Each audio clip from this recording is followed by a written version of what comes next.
Boa noite, boa noite. Boa noite.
O pessoal hoje está demorando um pouco mais a entrar ou são gremistas e vão matar para ver o jogo?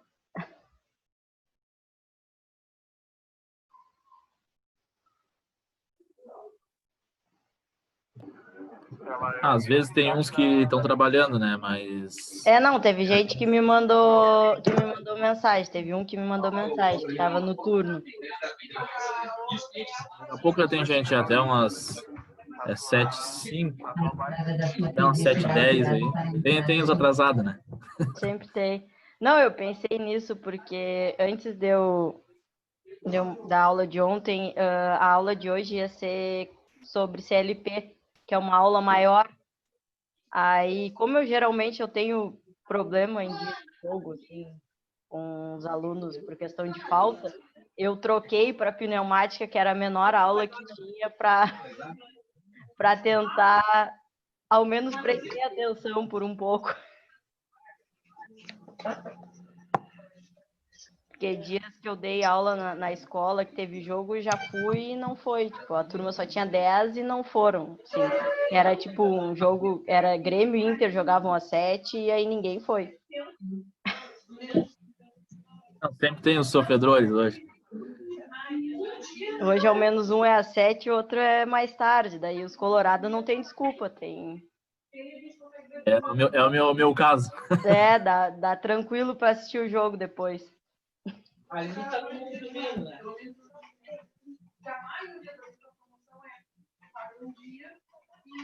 Mas o pessoal tá chegando.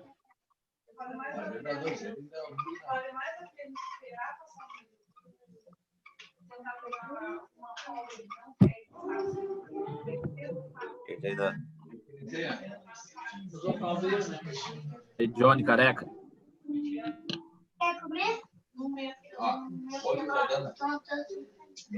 Dois.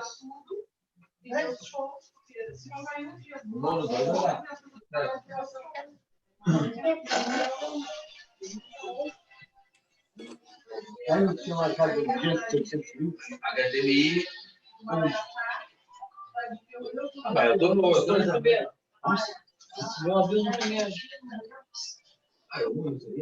Eu encontrei alguns locais para HDMI1 perto de você. O primeiro resultado. Eu encontrei alguns locais para HDMI1 perto de você. O primeiro resultado é Calunga Avenida HDMI1. De Ô, acordo com HDMI1, desliga o áudio aí, HDMI1.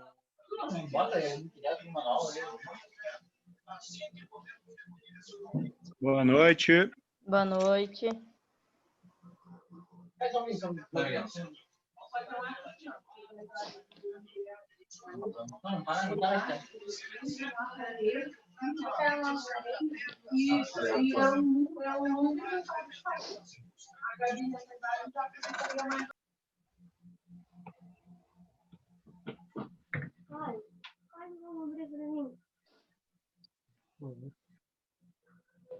Bota a bola abaixo.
Bom, pessoal, boa noite, então. Vamos começando mais uma aula, tá? Para aqueles que entraram antes, eu tinha comentado em relação à troca que eu havia feito, porque hoje a aula seria, eu daria, né? Até ontem já entreguei o cronograma atualizado para vocês. Seria sobre CLP, que é a maior aula que a gente vai ter, a aula mais longa. E aí, como eu não sabia, não conheço a turma, não sabia como é que era a frequência de vocês em dia de jogo, eu optei por fazer hoje a aula de pneumática, que é uma aula menor, por essa questão de ter jogo no horário da aula e depois da aula. Então, já tive alguns dias em que eu não dei aula por causa de não ter alunos dia de jogo. E aí eu optei por fazer essa aula menor, ao menos para conseguir acabar mais cedo e o pessoal que veio conseguir ao menos tá quem gosta assistindo e ao menos para valorizar quem veio e ao mesmo tempo gosta de assistir jogo. Tá? Então hoje é a menor aula que eu poderia dar desses 5 grandes tópicos, é a aula de pneumática. Tá? Então, hoje a gente vai fazer uma introdução sobre esse assunto, vou apresentar a ideia geral sobre as questões de cilindros, tá? Cilindro de simplização, de duplação, as válvulas, como que a gente vê, quantas vias ela tem, tá? Algumas características gerais sobre esse assunto e sobre um tema que é muito no meio da indústria, cada vez mais foi ganhando espaço, que é a pneumática. Tá? Então, o que a gente vai ver na aula de hoje, eu vou fazer algumas considerações iniciais sobre o assunto, apresentar as principais vantagens e desvantagens de utilizar um sistema pneumático, né? Falar sobre o ar comprimido, que é o principal que gera tudo, que rege tudo no sistema pneumático. Falar sobre alguns elementos de trabalho e sobre as questões das válvulas, tá? Então, um apanhado geral sobre tudo, tentando trazer para vocês uma ideia geral sobre esse assunto, tá?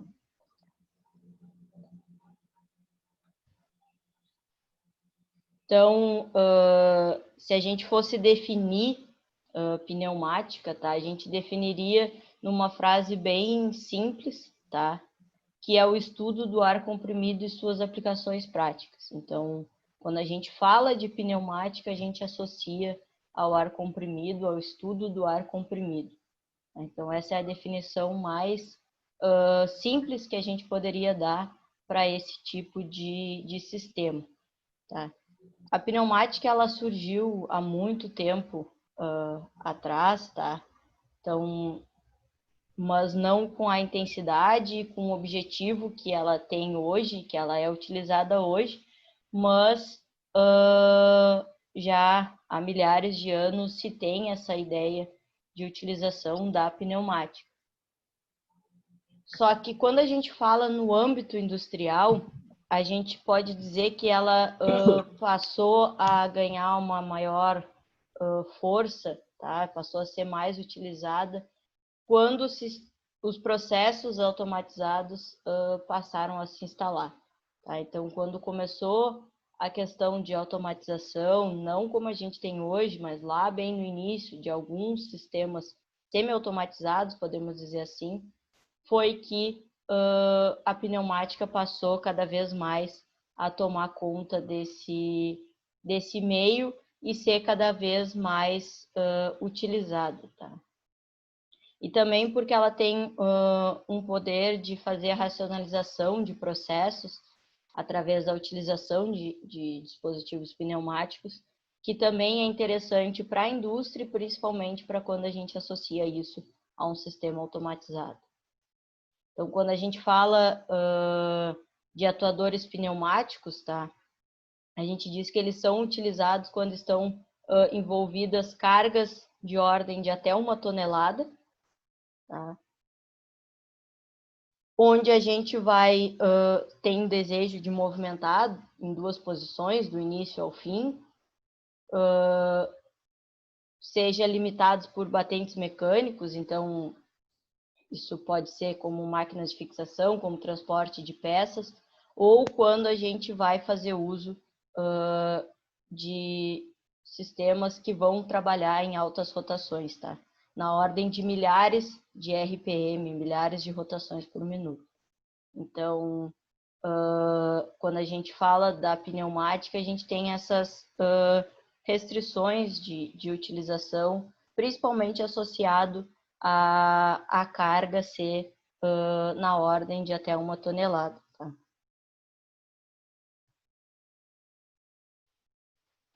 Quando a gente tem o acionamento desses sistemas pneumáticos, tá, sendo feito por controladores elétricos ou eletrônicos, a gente chama esses atuadores, então, de atuadores eletropneumáticos, que é quando a gente faz essa associação da parte elétrica com a parte pneumática, tá? A gente associa essas duas grandezas, essas duas maneiras de se controlar um sistema, e aí a gente fala que a gente vai fazer uso de atuadores pneumáticos, tá?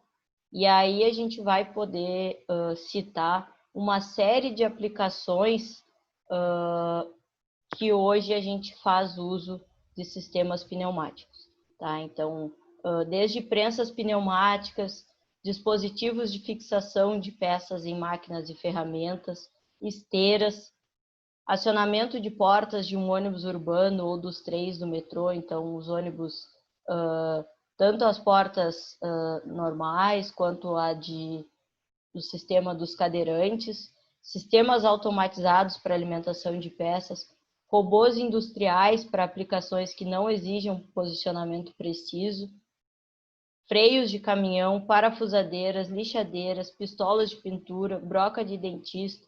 Então, algumas, desde aplicações no âmbito industrial até aplicações fora desse âmbito, como de dentista, como pistolas de pintura, que podem ser usadas no dia a dia para pintar residências, né? Então, ela tem uma gama de aplicações em diversos setores, mas quando a gente fala do setor industrial, ela é mais forte e tem a tendência a ser utilizada cada vez mais, tá? Aqui eu elenquei algumas vantagens bem simples de se utilizar, então, esse tipo de sistema, que é a quantidade, diferente de outros tipos, a gente consegue ter uma gama, uma diversidade desses dispositivos pneumáticos, tá? A gente consegue fazer o uso mais fácil porque a gente tem mais instrumentos disponíveis e aí, dessa forma, a gente também consegue atender a diversas necessidades. Questão do transporte, então, porque não são peças que exijam tanto cuidado, né? Então, é mais fácil. Armazenável, tá? Então, a gente consegue armazenar melhor a questão desses instrumentos. Temperatura não tem tanta influência, diferente de outros tipos de sistema. Questão de segurança, de limpeza, construção, velocidade e regulagem. Então, uma série de vantagens associadas a esses sistemas que podem ser elencados em detrimento de outro, inclusive dos sistemas hidráulicos que a gente vai estar vendo na aula de amanhã, tá? A questão da desvantagem, tá? Tem toda uma questão da preparação associado ao sistema de ar comprimido, que vinculado a isso tem a questão da compressibilidade, tá? Mas eu destacaria aqui como principais desvantagens, então, a questão do limite de forças, tá? Por isso que ele tem associado a questão de poder ser utilizado até 1 tonelada, porque eles não são dispositivos tão potentes assim, se comparados a outros. A questão do escape de ar, porque geralmente a gente faz as conexões com mangueirinhas, e aí às vezes a gente não conecta muito bem, né, no sistema. É muito fácil ter o escape do ar comprimido, e aí se o ar não chega todo, na sua totalidade, até o instrumento, ele não vai conseguir desempenhar toda a sua função, tá? Ou vai desempenhar de forma mais lenta, enfim, ele vai ser afetado de alguma forma por essa falta de ar que ele está recebendo. E a questão do custo é porque, dependendo do tipo de instrumento pneumático que a gente vai utilizar, fazer o uso de instrumentos hidráulicos sairia mais barato, tá? Então, comparado a isso, ele pode ser um pouco mais caro, mas ele apresenta muito mais vantagens, e aí a questão do custo-benefício precisa ser considerada, né? E aí a gente entra na questão do ar comprimido. Então, como eu disse, é o principal assunto a ser falado, é o que rege esse tipo de sistema, tá? E aí, para ter o funcionamento de um sistema pneumático, a gente precisa ter produção e preparação desse ar comprimido, tá? E aí a gente faz uso, primeiramente, dos compressores, tá? O que são esses compressores, então? São máquinas destinadas a elevar a pressão de um certo volume de ar admitido nas condições atmosféricas até uma determinada pressão exigida na execução dos trabalhos realizados pelo ar comprimido. Então, é pegar o ar, tá? E podemos dizer, modificar ele, tá? Nesse caso, seria elevar a pressão dele até tornar ele esse ar comprimido que a gente precisa para estar fazendo o funcionamento desses sistemas pneumáticos. E aí a gente consegue classificar esses compressores segundo seus princípios de trabalho em dois tipos, tá? O de deslocamento positivo e o de deslocamento dinâmico. Aqui eu trago um fluxograma, um resumo sobre esses tipos de compressores, tá? E logo abaixo tem a simbologia deles. Então, essa simbologia vocês vão ver em diagramas PID, que a gente chama, tá? Que são diagramas no âmbito da automação. Se alguém trabalha na parte elétrica, na parte de instrumentação, em alguma empresa, provavelmente em algum momento tenha se deparado com um diagrama PID que tu recebe, são umas bolinhas com umas letrinhas dentro, e ali tu faz a identificação do tipo de instrumento, que tipo de sinal ele recebe, se é elétrico, se é pneumático, e através desse diagrama a gente consegue saber localizar instrumentos, identificar que instrumentos compõem o nosso sistema. E aí esses diagramas, eles fazem uso, então, de simbologias, e aqui tem esse exemplo, então, do compressor, como que é a simbologia dele. E aí aqui a gente destaca, então, a questão do deslocamento dinâmico e do deslocamento positivo. Mas cada um deles ainda podem ser subdivididos. Então, os dinâmicos em 3 tipos: ejetor, fluxo radial e fluxo axial. A gente não vai entrar tanto nesse mérito, mas só para vocês estarem cientes e saberem da existência desses tipos. E o deslocamento positivo, questão dos alternativos e dos rotativos, tá? Então, a gente tem diversos tipos associados a esses dois grandes grupos, os dinâmicos e os positivos. Mas o que são esses dois grandes grupos, que é o que a gente vai ver? O deslocamento positivo, tá? Então, que tem o princípio, a ideia de reduzir o volume, tá? Então, o ar ele é admitido em uma câmara isolada no meio exterior, onde seu volume é gradualmente diminuído, processando-se a compressão. Quando uma certa pressão é atingida, provoca a abertura de válvulas de descarga. Então, a ideia é que a gente vai modificando a pressão, tá? Até que a gente chega ao volume desejado, então faz essa diminuição. Pressão e volume são grandezas que se associam, né? Então, a gente vai fazendo essa modificação na pressão até atingir o nosso volume desejado, e aí nesse momento que ele atingiu a pressão que eu desejo, atingiu o volume que eu desejo, é que a gente vai fazer, então, a abertura das válvulas em questão, tá? Por outro lado, o deslocamento dinâmico, a gente coloca o ar, tá, que é admitido, em contato com impulsores dotados de alta velocidade. A gente faz a aceleração desse ar, tá? Se a gente aumenta a aceleração, a gente aumentou a velocidade, né? E aí, esses impulsores vão transmitir esse ar. Então, a ideia do deslocamento dinâmico é justamente essa de fazer o aumento da velocidade com que o ar vai se deslocar e, a partir desse aumento de velocidade, fazer com que os impulsores transmitam essa energia a esse ar, tá? Então, basicamente, em relação aos compressores, são esses dois tipos que a gente pode destacar. Depois dos compressores, a gente tem a questão do resfriador posterior, tá?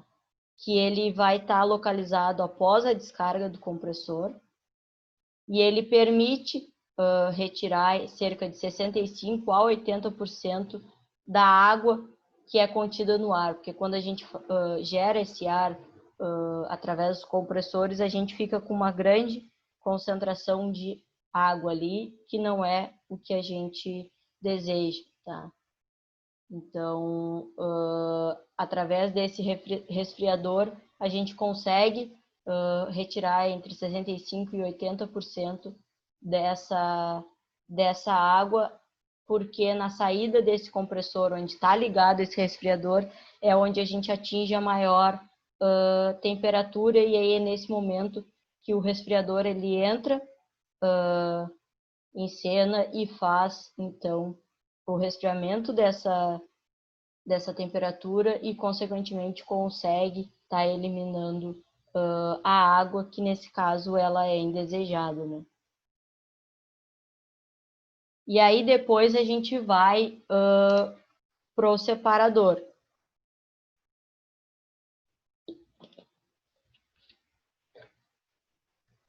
Que é onde a gente vai ter retida a umidade que vai ser eliminada do ar no processo anterior, tá? Na sua parte inferior vai ter um dreno manual ou automático, nesse caso, cada vez mais a gente faz uso disso automático, então esse processo todo é automático, através do qual a água é condensada e expulsa para a atmosfera. Então a gente tem essa associação, a gente vai fazer essa separação, e aí nesse momento a gente vai condensar essa água e vai eliminar ela de vez do nosso sistema nessa terceira etapa. E aí a gente vem para o reservatório, que é onde a gente vai armazenar o ar comprimido que é gerado para que ele seja utilizado pelo sistema, tá? Vai resfriar o ar auxiliando na eliminação do condensado, compensar as flutuações de pressão em todo o sistema de distribuição e atuar como amortecedor de pulsações, tá? Então, ele tem a principal função dele é o armazenamento do ar comprimido, porque a gente precisa, como eu disse, é muito fácil da gente ter o escape desse ar, é muito fácil da gente perder o ar, então essa questão do reservatório é importante nesse sentido, de ele não estar com nenhum problema e não estar tendo vazamento de ar comprimido. Então essa é a principal função dele, fazer esse armazenamento, mas além disso ele desempenha algumas outras funções secundárias, podemos dizer assim. E aí a gente tem o secador, que é onde a gente vai ter a distribuição do ar com valores de umidade baixa e tolerável nas aplicações, tá? Então, aí a gente já está fazendo a distribuição do ar comprimido que foi gerado pelo nosso compressor para os sistemas que vão fazer uso dele, nossos sistemas pneumáticos, né? E aí, como que é feita, então, essa distribuição? Como que esse ar comprimido, ele chega nos nossos componentes pneumáticos? Ele pode ser através de uma rede em circuito aberto, então a gente não tem uma realimentação, tá? A gente, ele chega até um certo ponto e ele não retorna, ou a gente tem uma rede em circuito fechado, que o ar comprimido ele fica circulando ali, que é o mais aconselhado, e a gente tem menos perda nesse sentido, tá? Ou ainda a gente pode ter as duas associadas, uma parte aberta e outra parte fechada, enfim. Mas o ideal é que a gente tenha um sistema fechado, evitando então que a gente tenha a todo momento que está repondo o ar comprimido, porque ele mesmo se realimenta e fica naquele ciclo dentro do nosso próprio sistema.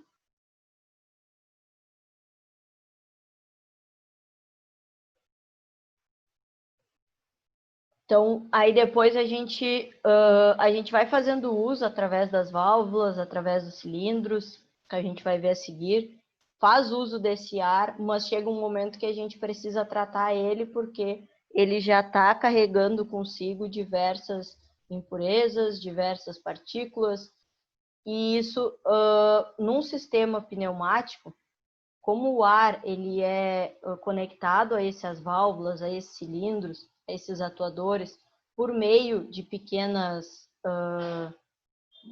mangueiras, quaisquer partículas, quaisquer impurezas, por menores que elas sejam, elas acabam interferindo, porque as mangueiras elas são geralmente mangueiras pequenas que fazem esse tipo de transmissão. Então a gente precisa fazer a eliminação dessas partículas, tanto sólidas quanto líquidas, tá? E para isso a gente faz uso do filtro.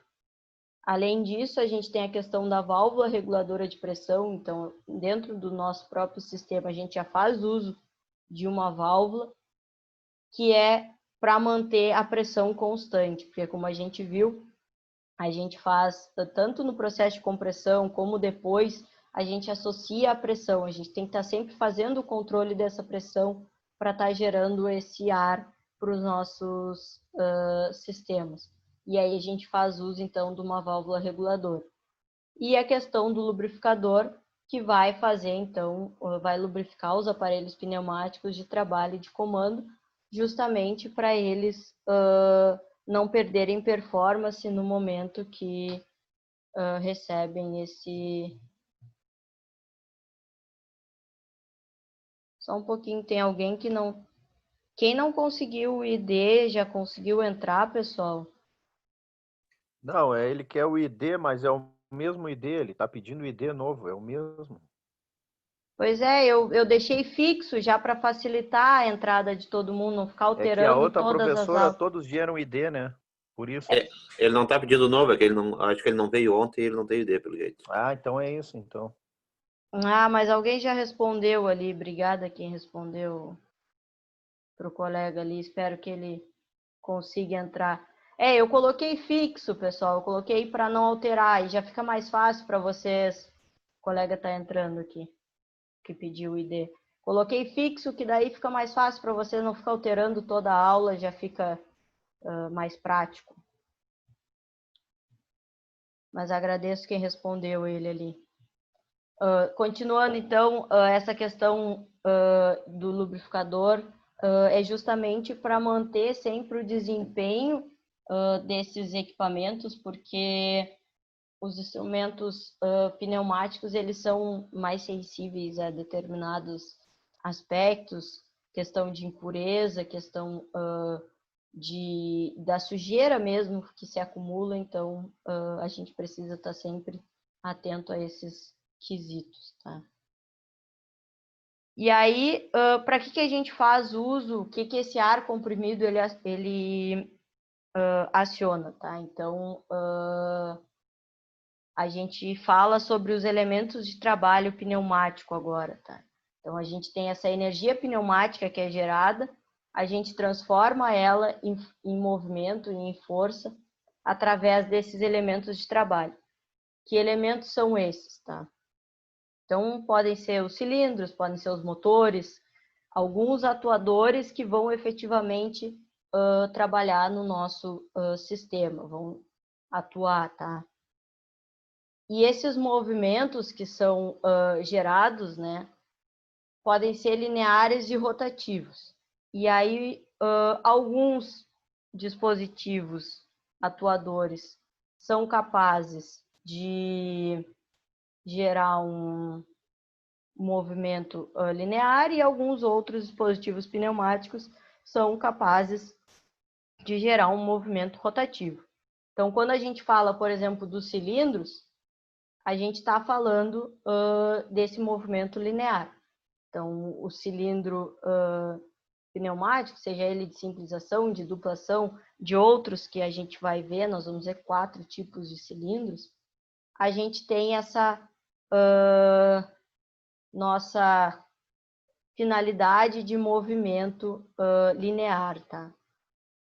Já quando a gente está falando de motores de giro contínuo ou do cilindro de giro limitado, então a gente tem um cilindro capaz de realizar esse movimento, a gente faz um movimento rotativo, tá? Então, alguns fazem um movimento, outros fazem outro, isso depende do nosso instrumento que a gente vai estar utilizando. Então, o cilindro de simples ação, eu trouxe a imagem dele aqui, tanto a simbologia dele na parte superior, nessa parte superior aqui, quanto os recortes dele, 3 recortes de um cilindro, quanto o cilindro mesmo, propriamente dito, um cilindro que vocês vão encontrar efetivamente na indústria. Tá? Então, eles vão realizar trabalho através do recebimento do ar comprimido em apenas um dos lados, por isso ele é um cilindro de simples ação, porque ele recebe o ar comprimido em um dos lados dele. Tá? E, em geral, o movimento de avanço é o mais utilizado para atuação com ar comprimido. Tá? E aí, ou seja, ele vai estar retraído, no momento em que ele recebe o ar comprimido, ele vai fazer um movimento linear de avançar. O ar comprimido é utilizado somente para fazer essa questão do avanço. Para fazer o retorno, a gente pode ter esse retorno através de mola, tá? Ou através da atuação de uma força externa. Tá? Pode ser que ele pode ser ao contrário, posso sair com ele avançado, ter o ar comprimido para recuar ele, tá? E aí o avanço dele ser por mola. Mas é pouco usual. O mais usual é fazer o avanço pelo ar comprimido e o retorno geralmente por mola, tá? E aí a força da mola é calculada apenas para que se possa repor o êmbolo do cilindro à sua posição inicial com velocidade suficientemente alta sem absorver energia elevada. Então, a gente pode controlar o avanço dele, né, o quanto ele vai avançar, a velocidade, mas o retorno por mola, o ideal é que seja sempre o mais rápido possível, que a mola faça esse retorno dele o mais rápido possível. Já quando a gente fala do cilindro de dupla ação, tá?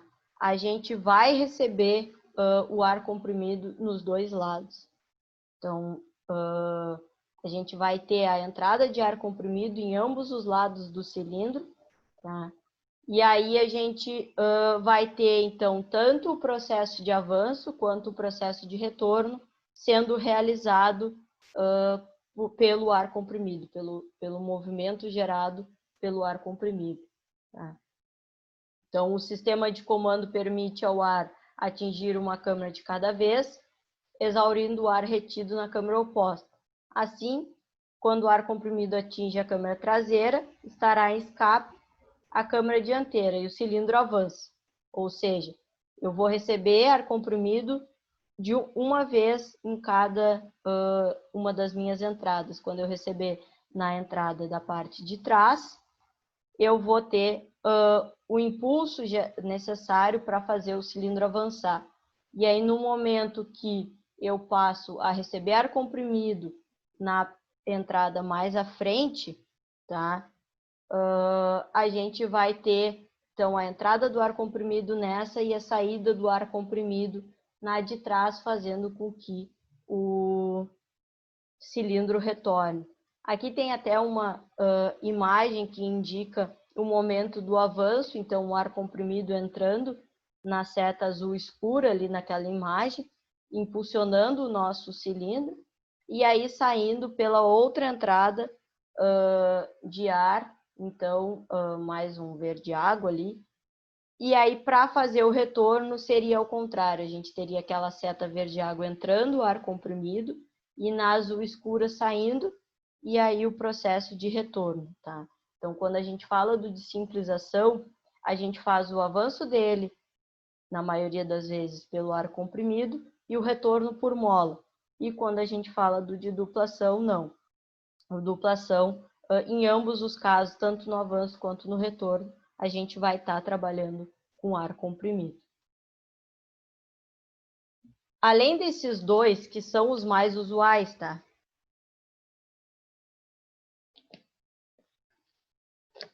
O cilindro de simplização e de duplação são os dois tipos mais usuais no âmbito industrial. A gente até teria eles para mostrar e para colocar eles para funcionar lá na escola, porque são os mais utilizados. Eu vou falar de outros dois que não são tão comuns assim, mas eles também existem. O primeiro deles é o cilindro de haste passante. Tá? Então, nesse caso, a gente consegue efetuar trabalho em ambos os lados ao mesmo tempo. Tá? Então, e pode-se também utilizar um dos lados somente para acionamento de elementos de sinal. Como eu disse no de duplação, quando a gente tinha entrada de ar comprimido em um dos lados, a gente tinha saída pelo outro. A gente não tinha os dois lados funcionando de forma simultânea. No de haste passante, não. No de haste passante, a gente tem o funcionamento desses dois lados do cilindro funcionando da mesma forma. Tá? Então, essa é a diferença dele para o outro, mas isso, a aplicação desse tipo de cilindro, ela precisa ser muito cuidadosa, dependendo de onde a gente vai utilizar, porque como eu posso, de repente, por uma falha no sistema, colocar no lado indesejado ou colocar nos dois ao mesmo tempo, e aí o cilindro vai se movimentar para o lado que eu não queria que ele se movimentasse. O de duplação não, o de duplação é mais fácil da gente fazer o controle, é mais fácil de garantir a segurança de que ele vai só avançar e só recuar quando eu estiver colocando o ar comprimido nele. Nesse caso, não, ele pode ir para qualquer um dos lados a qualquer momento, e isso precisa ser avaliado se é interessante. E aí a gente entra no principal assunto relacionado à pneumática, que é a questão das válvulas. Os cilindros, eles têm bastante aplicação, principalmente em parte de esteiras, em sistemas totalmente automatizados, onde a gente faz uso dos cilindros para empurrar o que está passando pela esteira, de repente, para algum reservatório, para passar eles de um lugar para o outro, mas as válvulas pneumáticas são realmente aquelas que ganham maior força e são as mais utilizadas nas indústrias. Tá? Então, elas são responsáveis por comandar e influenciar o fluxo de ar comprimido, e a gente pode dividir elas em 4 tipos, tá? Então, a gente faz uso dessas válvulas para vai mandar o ar, eu vou parar a transmissão do ar comprimido, eu vou controlar o quanto de ar comprimido está entrando, o quanto de ar comprimido está saindo. Eu vou, como no caso da válvula reguladora de pressão que eu falei antes, eu vou fazer uso desse tipo de válvula para controlar a pressão que eu vou estar colocando no meu sistema. Então, a gente pode citar 4 tipos de válvulas. As válvulas direcionais, que são as mais utilizadas, que são as que comandam a partida, parada e o sentido do atuador. Então, por exemplo, eu tenho que ter uma válvula associada ao meu cilindro, que é o meu atuador. Então, eu vou ter a minha válvula exercendo, de alguma forma, o comando, o controle do meu cilindro, mandando ele avançar, mandando ele recuar, tá? E aí a gente tem, depois eu vou falar, quantas vias essas válvulas vão ter, tá? A direção, enfim. E a segunda válvula de bloqueio, tá? Então é quando a gente tem o bloqueio do fluxo do ar, preferencialmente num sentido, e a liberação dele no outro sentido. Então, quando a gente precisa ter esse controle de eu tenho que parar de mandar ar comprimido para um lado e tenho que passar a mandar ar comprimido para o outro, ou vice-versa, eu faço uso dessa válvula de bloqueio. Por exemplo, se eu tenho 2 cilindros e hora eu tenho que trabalhar com um, hora eu tenho que trabalhar com o outro, eu instalo uma válvula de bloqueio entre eles e aí ela vai fazer o controle de vai mandar para um ou vai mandar para outro esse ar, vai liberar essa passagem desse ar comprimido para que esses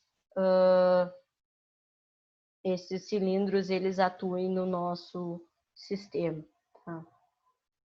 A válvula de fluxo influencia a vazão de ar comprimido, então através dela eu consigo controlar o quanto de ar comprimido eu vou estar enviando para os meus atuadores, porque hora eu preciso mandar mais, hora eu preciso mandar menos.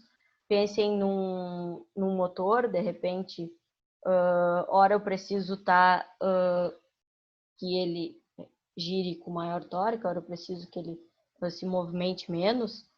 Então, eu preciso ter um controle do quanto de ar eu vou estar colocando, porque dependendo do quanto de ar é o quanto eu vou ter de pressão associada e, consequentemente, de movimento. E a questão da válvula de pressão, então, que influenciam a pressão do ar comprimido ou são comandadas pela pressão. Tá? Então, ou ela vai fazer o controle da pressão que vai estar no meu ar comprimido, ou se eu atingir uma determinada pressão, eu vou fazer essa válvula atuar ou não. Tá?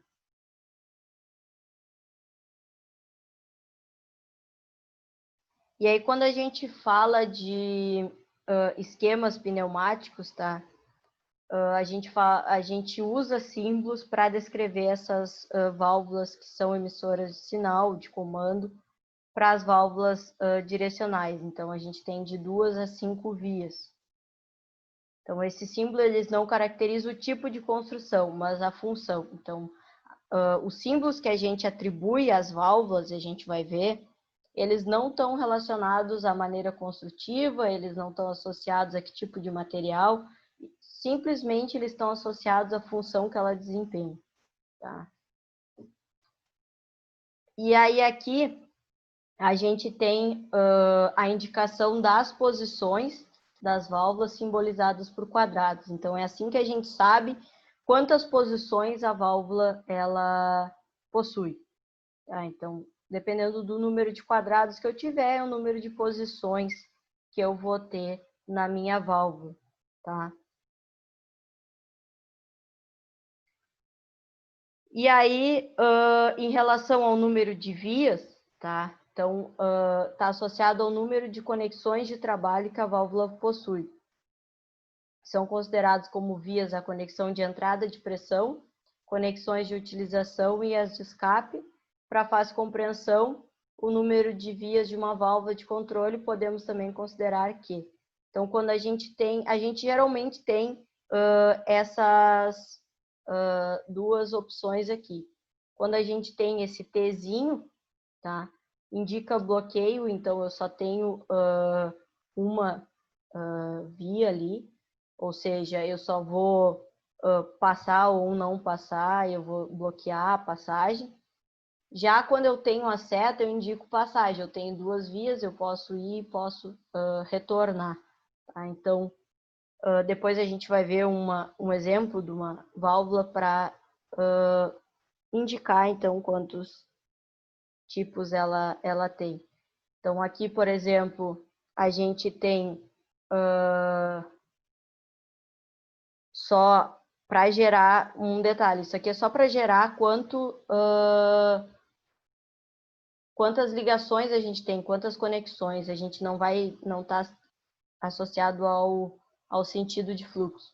Mas, por exemplo, aqui a gente teria uma seta, ou seja, ele teria duas vias.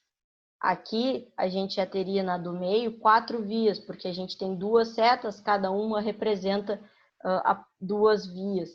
E do lado também a gente teria 4 vias. Então, independente se as setas vão estar retas, se as setas vão estar em diagonal, o número de vias está associado às setas. Quando eu tiver as setas, eu tenho duas vias, e quando eu tiver o Tzinho, eu vou ter uma via só associada. Então, por exemplo, se eu tivesse...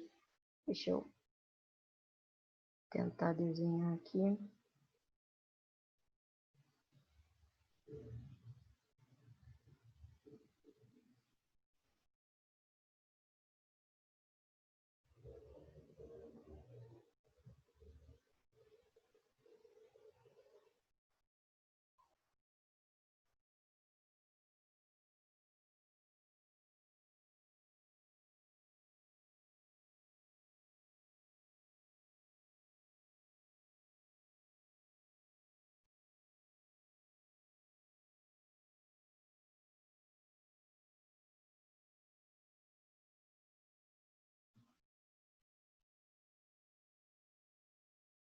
Se eu tenho uma seta associada a esse T, eu tenho duas vias associadas à minha seta e uma via associada ao meu T. Então, essa aqui seria uma válvula de 3 vias.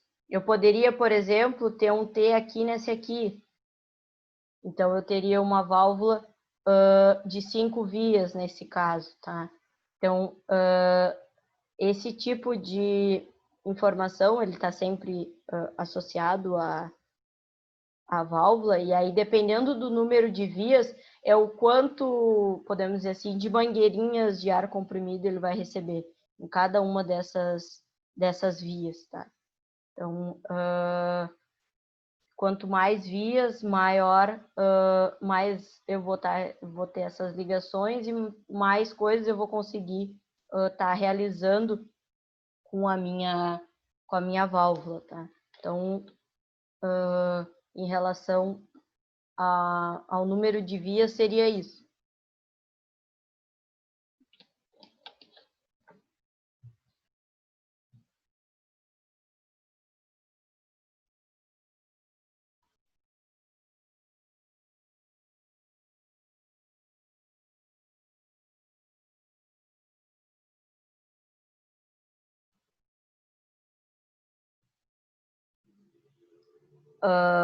Quando a gente fala desses fechamentos, então, que são os T's, a gente vai ter sempre essa associação. Então, por exemplo, nesse primeiro, eu teria duas vias, porque eu tenho os dois T's e cada T está associado a uma. Nesse caso, eu teria 3, um do meu T e 2 vias da minha seta. E aqui eu teria 2 de cada uma das setas, e mais o T eu teria 5 vias. tá? Geralmente é isso, elas são associadas de 2 a 5 vias cada válvula, tá? E aí a gente vai saber justamente isso. Quando a gente tem essa de 2 vias, a gente está indicando uma de bloqueio, então a gente vai ter a passagem ou não do ar comprimido pela válvula, é justamente essa a função dela, ou ela vai permitir a passagem ou ela não vai permitir. Ela não vai fazer o que a válvula direcional faz, por exemplo, justamente associando ao nome, que é ora direcionar o envio do ar comprimido para um lado, ora para outro lado, porque ela permite a passagem em ambos os lados, tá? Então, mas os próprios nomes das válvulas já sugerem o funcionamento delas.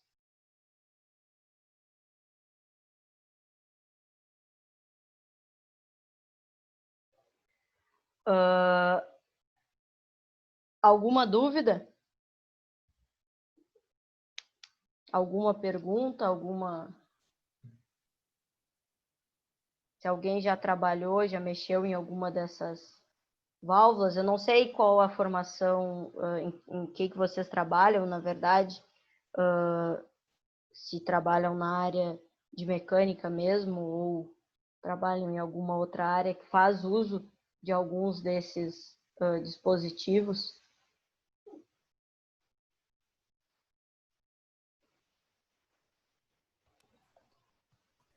Tá todo mundo calado hoje. Estão vendo o jogo. Eu Acho que a maioria Tá trabalha olhando. com hidráulico, acho. É. É com hidráulico, né? Não, Leandro. É.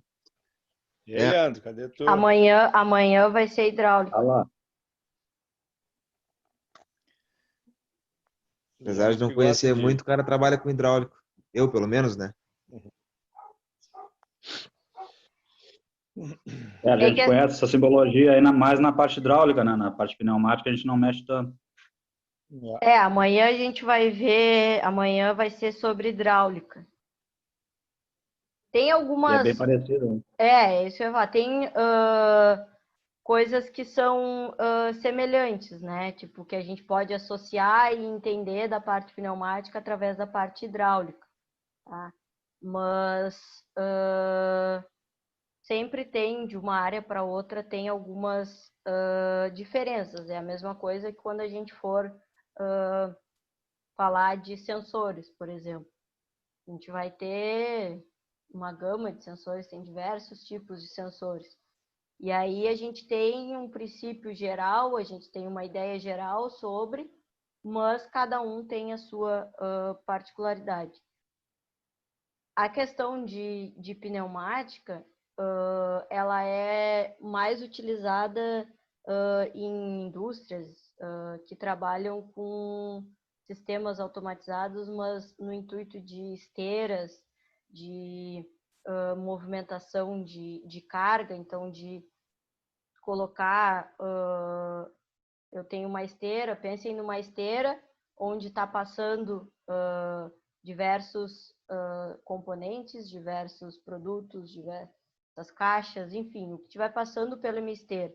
E aí eu tenho classificações. E aí eu faço uso, por exemplo, dos cilindros, para quando for um metal, eu colocar em determinado recipiente, quando for um outro tipo, eu colocar em outro. Então eu faço porque o cilindro eu consigo ativar ele e aí ele faz o deslocamento do meu material de uma forma mais segura nesse sentido do que está utilizando outros tipos de processo, né?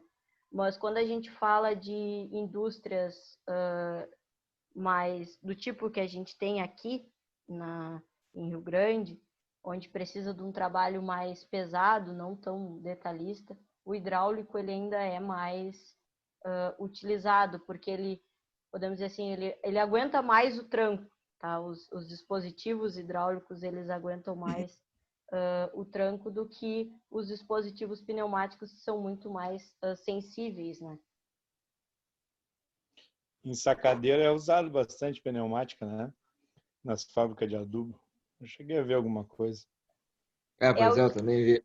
É Nos cortes utilizado para a questão de, até para fazer o fechamento, né? Então, utiliza o ar comprimido para fazer esse processo.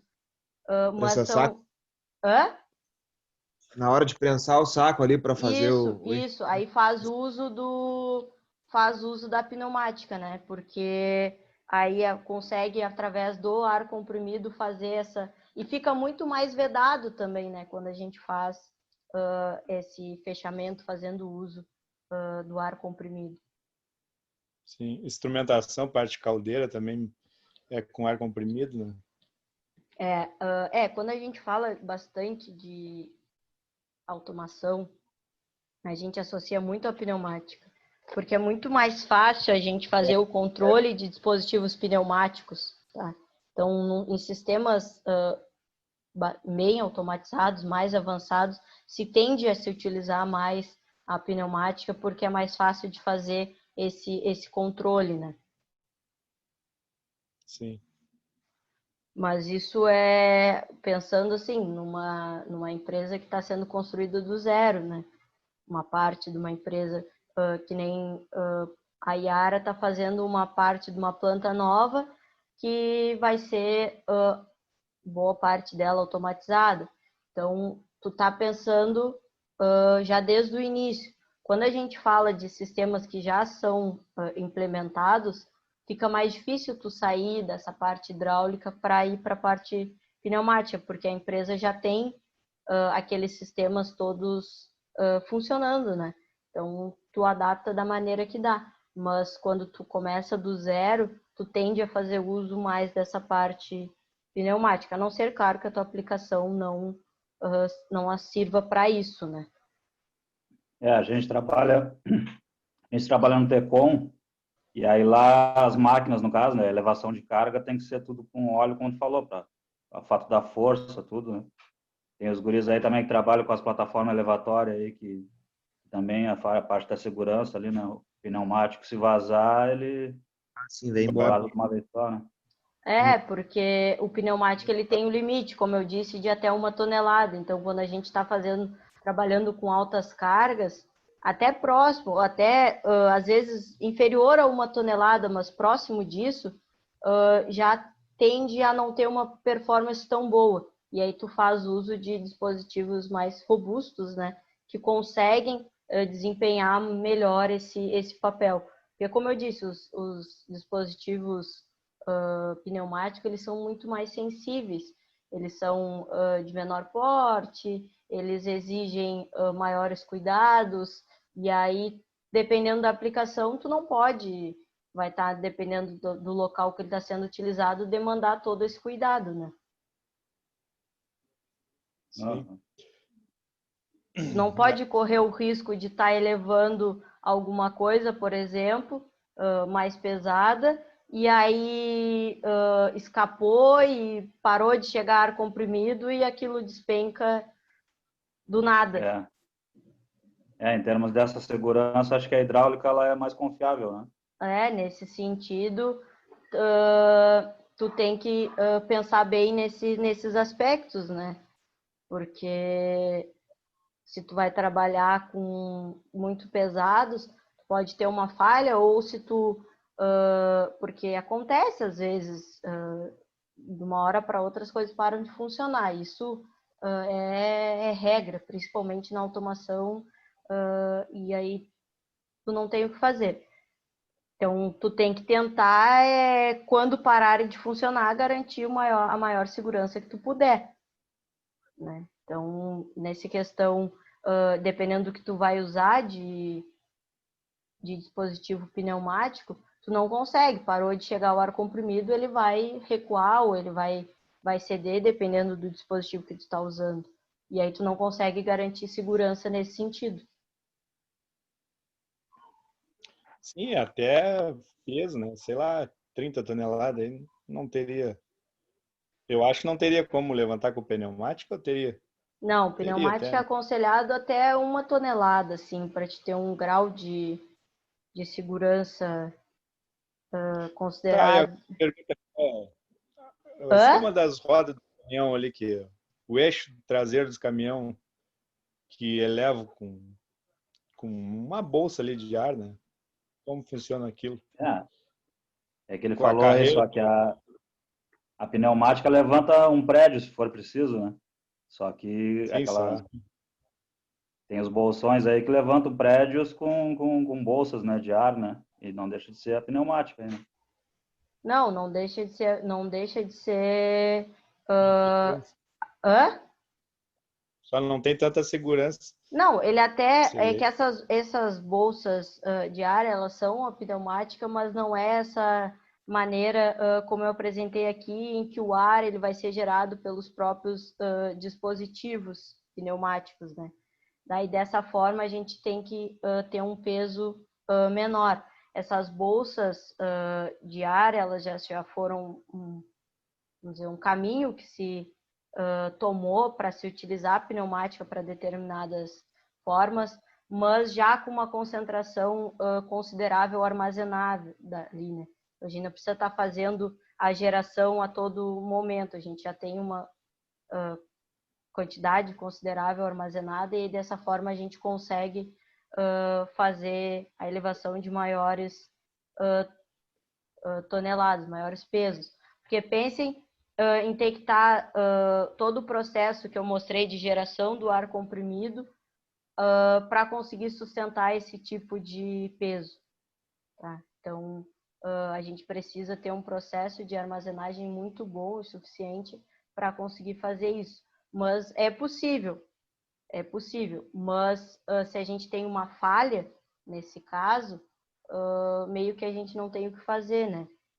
Em questão de segurança, porque a gente vai ter o retorno, vai baixar, enfim, dependendo da aplicação. E aí, quando a gente está falando de caminhão, por exemplo, bom, a gente só não ter ninguém ali embaixo ninguém perto ali que não teria tanto risco. Mas pensem num elevador, por exemplo, subindo e tendo pessoas trabalhando lá embaixo. E aí tem um problema no sistema pneumático, o elevador desce. Então, nesses quesitos que a gente precisa garantir uma maior segurança, né? Uhum. Mas tudo que a gente faz uso de alguma forma do ar para estar ou levantando ou realizando alguma outra tarefa, está associado à pneumática e algumas, vamos dizer assim, vertentes que eles vão dando a esses tipos de sistema, né?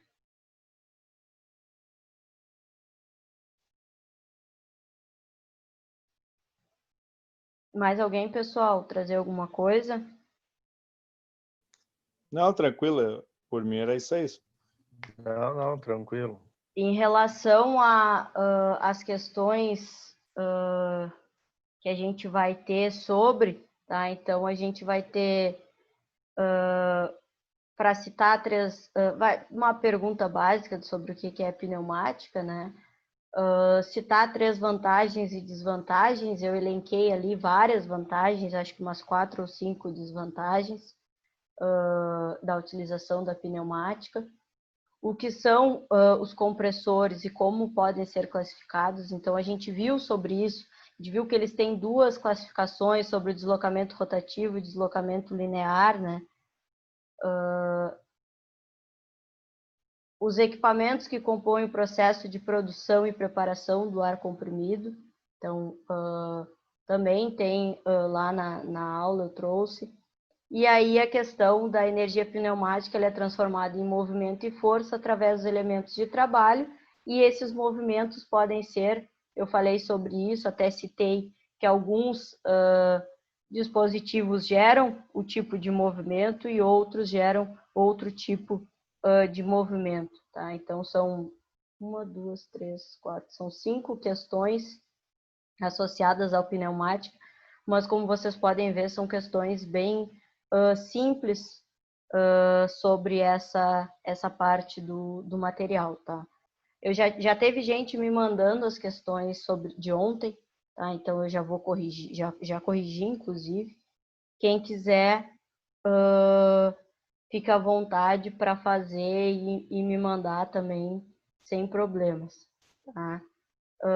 Como eu disse, eu troquei, passei a aula de pneumática para hoje, tá? Porque eu não sabia como ia ser a presença de vocês e como ia ser em relação aos jogos, tá? Mas fiquei bastante satisfeita em ver que tivemos uma alta participação mesmo, tendo jogo, e muitos tenho certeza que gostariam de estar assistindo, mas estão assistindo a aula, tá? Ninguém Então, dá bola para futebol aqui. Hã? Ninguém dá bola para futebol, ainda mais nós sendo colorado ainda, dá menos ainda. Não, mas é que eu falei até no início da aula, os Colorado até não teriam desculpa, né? Porque o jogo é mais tarde. Então, teriam um tempo para acabar a aula e ver. Mas sempre tem aquele também que é colorado e gosta de secar, então acaba assistindo aos dois jogos. Mas a gente tem que acabar esse curso, não podemos botar a bola para jogo. Tá louco? Falta pouco agora. Pois É, eu não... É a primeira turma que eu tô dando aula para mecânica. Eu dou muita aula para eletro, porque, cara, eu sou técnica em eletrotécnica. E aí... mas pelo que eu vi, vocês já estão... Vocês estão no último módulo? O último Isso. módulo acaba o mês que vem agora. Não, a última matéria agora, mês Não. que vem. Agora Não, terminou, não. essa é outra matéria. Só falta essa vai até matéria e mais sexta. uma. Essa Então, vai aí até mais uma sexta. matéria e termina. Só mais uma matéria e Mais uma termina. Então não dá para vacilar. Tá É, louco. não dá pra deixar na reta. Se quiser ver Não. jogo, que veja. Quem não quiser, não temos o que fazer. Não tem Tem problema. que... Estudioso. O Johnny é Ninguém é estudioso. criança. Ninguém é criança, né, Tainá? Quiser ver jogo, pode ir ver jogo. Com certeza. Internet asqueroso. Mas tá... Não, tá certo. Não dá para vacilar no final, faltando tão pouco. Já passaram tanto trabalho para chegar aqui. E aí no final se entregar. Então Querer ver jogo. vão Não querer ver jogo. terminar as aulas pelo... Não vai ter mais aula presencial para vocês, vai ser tudo EAD. Vão terminar o curso à distância. Esse módulo foi certinho, todo módulo certinho em AD. Mas nós estamos mesmo estamos pelo conhecimento. Se tiver que ter mais 3, 4 meses de aula, não tem problema. Tá louco? Para com isso, cara. Eu acho Só que por ti, amigão. mais um mês a gente faz dá 2 diplomas, né? Aí a gente pega o de elétrica junto. Mas o mês de elétrica pode ser? Eu sei que, cara, para mecânica eu não sei, mas eles estão para abrir a turma de automação, e aí quem fez eletro praticamente faz um módulo só, se juntar o número de disciplinas, porque tem muita disciplina em comum. Eu vou dizer para vocês que eu fiz eletro no IF, depois eu fui fazer o técnico em automação, eu cursei uma disciplina no primeiro semestre, uma no segundo, 2 no terceiro e no último eu fiz o TCC. Porque tem muitas disciplinas em comum, principalmente elétrico, automação. Mecânica vai ter aquelas disciplinas básicas do primeiro módulo, de cálculo, de desenho, de coisa. Mas não sei o quanto daria para aproveitar. Mas de eletro e automação eu sei que dá um monte. Eu sei porque eu fiz para aproveitar e já ter outro curso. Da mecânica eu acho que não tem muita coisa, não. Eu acho que deve ser só o primeiro semestre que deve ter disciplinas comuns para nivelar de informática, cálculo, essas aí deve aproveitar, mas depois foge um pouco. Talvez se tivesse o curso de eletromecânica, aí seria, mas no caso acho que não tem também.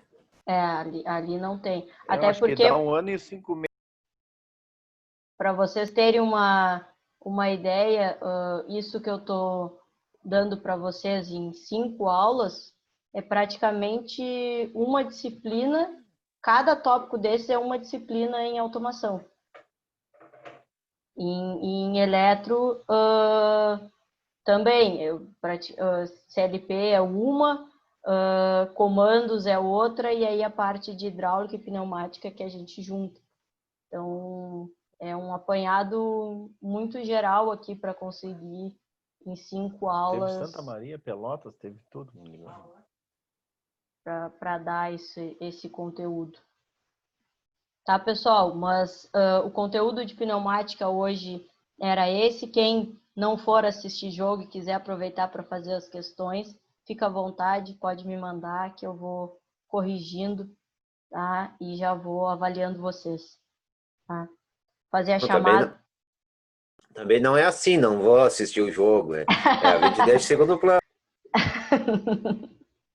A gente deixa em segundo plano, mas não é que não vai assistir, né? Tá? Mas a minha ideia amanhã, a aula também, se ela acabar por volta de umas 8 e pouco, é até dar um tempo para vocês fazerem os exercícios que já foram, porque eu sei que para vocês é complicado, fora do horário de aula, estar disponibilizando um tempo para estar fazendo. Tá? Então, a gente discutir essas questões no final da aula de amanhã, e aí quem tem alguma dúvida já está retirando para não deixar acumular tudo para o final, tá?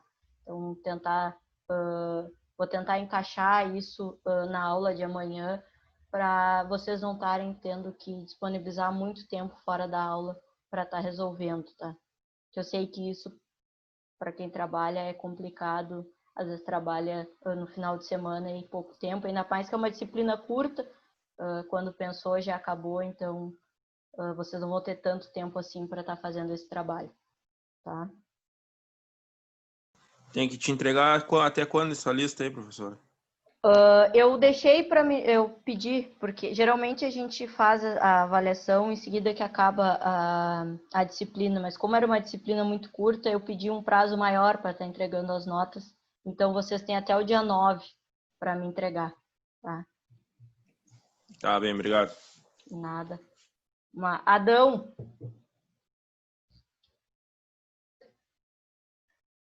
Bruno Freitas.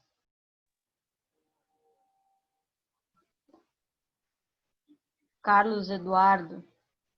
Aqui. Diego. Aqui. Dione. Aqui. Douglas. Eric. Eu. Felipe.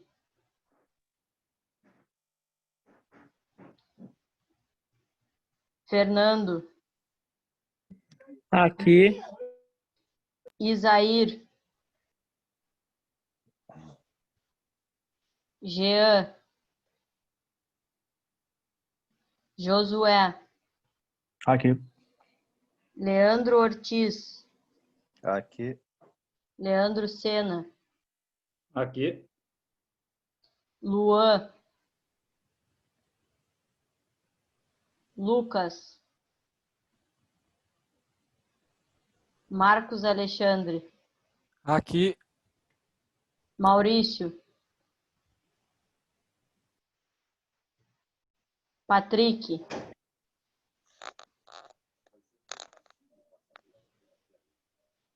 Paulo Renato. Rafael Garcia. Aqui. Rafael Gonçalves. Eu aqui. Rafael Paz. Aqui. Ronaldo. Selemias. Presente. Tainã. Walter. Aqui. Certo, pessoal? Então, se ninguém tem mais nenhuma dúvida, mais nenhuma pergunta, era isso que a gente tinha para hoje. Espero vocês amanhã. Ok. Ok? Ok. Ei, boa noite. Boa noite. Boa noite. Boa noite.